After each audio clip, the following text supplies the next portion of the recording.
George Washington's vision for America. Happy 4th of July, everyone. As we know, this is the American holiday, and I wish you all a wonderful long holiday weekend. Eat wonderful barbecue, plenty of steak and chicken. Enjoy your family. Now, this is the vision that George Washington had. In the National Tribune, dated 1880, an article appeared giving an account of the vision of Washington at Valley Forge in Pennsylvania. I've been there. It's a beautiful park. They even have log cabins since that time. And remember that he didn't sleep until his soldiers had a place to sleep. And he did that after they finished the cabins.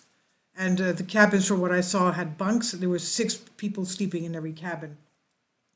Now, the account here, the vision that he had at Valley Forge, the account was told by a gentleman named Anthony Sherman, who supposedly was at Valley Forge during the winter of 1777 to 78. Anthony Sherman wrote, "You doubtless heard the story of Washington's going to the thicket to pray in search for aid and comfort from God, the interposition of whose divine providence brought us safely through the darkest days of tribulation. One day I remember it well, when the chilly winds whistled through the leafless trees, through the sky, though the sky was cloudless and the sun shone brightly, he remained in his quarters nearly all the afternoon alone. When he came out, I noticed that his face was a shade paler than usual. There seemed to be something on his mind of more than ordinary importance. Returning just after dusk, he dispatched an orderly to the quarters, who was presently in attendance. After a preliminary conversation of about an hour, Washington gazed upon his companion with that strange look of dignity which he alone commanded, related the event that occurred that day. George Washington's vision. This afternoon, as I was sitting at this table engaged in preparing a dispatch, something seemed to disturb me.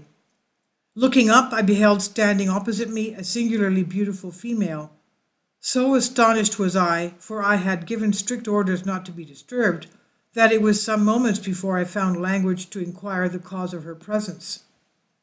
A second, a third, and even a 4th time did I repeat my question, but received no answer from the mysterious visitor except a slight raising of her eyes. But this time I felt strange sensations spreading through me.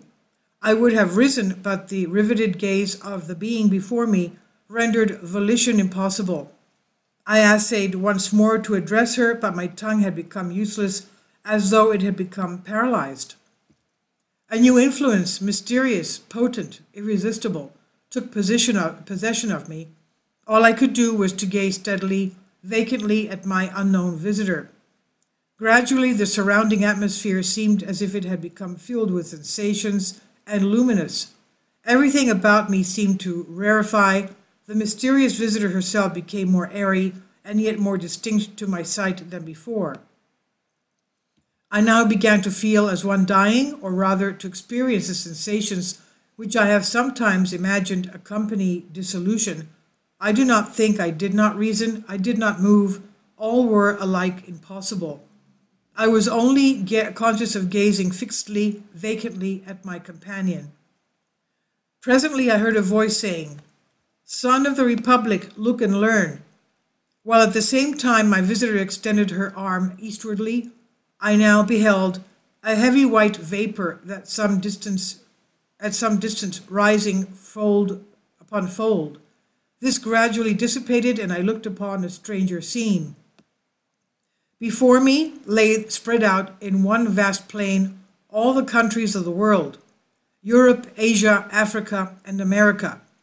I saw rolling and tossing between Europe and America the billows of the Atlantic, and between Asia and America lay the Pacific. The first peril, the Revolutionary War. "Son of the Republic," said the same mysterious voice as before, "look and learn." At that moment I beheld a dark, shadowy being like an angel, standing, or rather floating in midair, between Europe and America. Dipping water out of the ocean in the hollow of each hand, he sprinkled upon America with his right hand, while with his left hand he cast some on Europe immediately a cloud raised from these countries and joined in mid-ocean. For a while it remained stationary and then moved slowly westward until it enveloped America in its murky folds. Sharp flashes of lightning gleamed through it at intervals, and I heard the smothering groans and cries of the American people. The second time the angel dipped water from the ocean and sprinkled it out as before, the dark cloud was then drawn back to the ocean, in whose heaving billows it sank from view. Westward expansion in America. A third time I heard the mysterious voice saying, "Son of the Republic, look and learn." I cast my eyes upon America and beheld villages and towns and cities springing up one after another until the whole land, from the Atlantic to the Pacific, was dotted with them. Again I heard the mysterious voice say, "Son of the Republic, the end of the century cometh, look and learn." The second peril. Slave trade from Africa is used to instigate the Civil War. At this, the dark, shadowy angel turned his face southward, and from Africa I saw an ill-omened spectre approach our land. It flitted slowly over every town and city of the latter. The inhabitants presently set themselves in battle array against each other. As I continued looking, I saw a bright angel, on whose brow rested a crown of light, on which was traced the word Union, bearing the American flag, which he placed between the divided nation. It said, "Remember, ye are brethren." Instantly the inhabitants, casting from them their weapons, became friends once more and united around the national standard. And again I heard the mysterious voice saying, "Son of the Republic, look and learn." A third peril. The United States is invaded by foreign troops.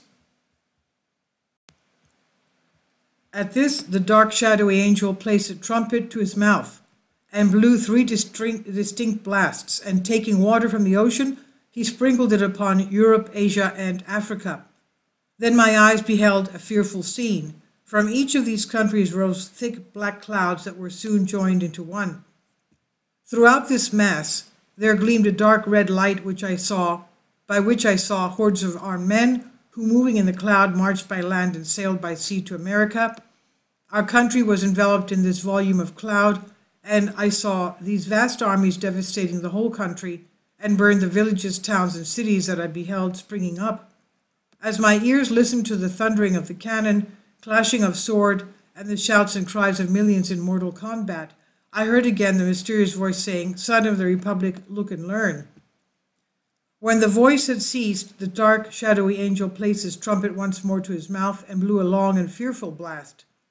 Instantly, a light as of 1,000 suns shone down from above me and pierced and broke into fragments the dark cloud which enveloped America. At the same moment, the angel upon whose head still shone the word Union, and who bore our national flag in one hand and a sword in the other, descended from the heavens, attended by legions of white spirits.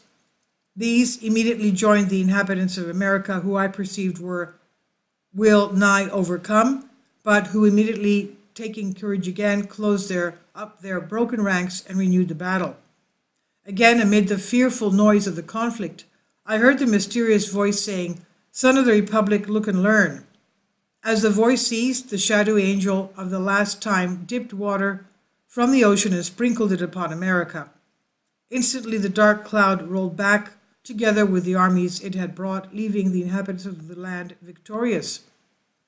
Then once more I beheld the villages, towns, and cities springing up where I had seen them before, while the bright angel, planting the azure standard he had brought in the midst of them, cried with a loud voice, "While the stars remain and the heavens send down dew upon the earth, so long shall the Union last."